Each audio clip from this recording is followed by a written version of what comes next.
Ayan, mga idol, gawa tayo ng homemade fish ball. Ayan yung fish ball natin na hindi maging ball. Ha?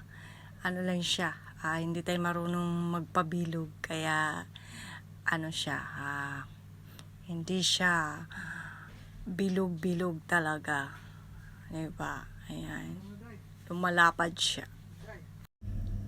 Pero masarap naman ang timpla niyan, mga idol. Ayan, babawiin na lang natin sa sarap kahit hindi siya bilog. Ayan, di ba?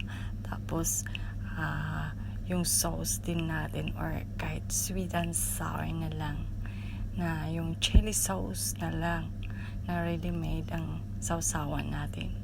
So, ayan na. Ayan na. Luto na siya. Brown na siya. Ayan. Medyo masarap na din siya. Sa kulay pa lang. Ayan. Ayan. Nakakatakam din, mga idol, no? Nakakatakam din pag nagluluto tayo. Ayan na siya. Oh. Tinanggal ko na.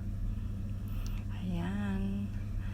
At pinapatulo natin ang mantika sa tissue para hindi masyado siyang mamantika. So, ayan na. So, another batch na naman tayo niyan.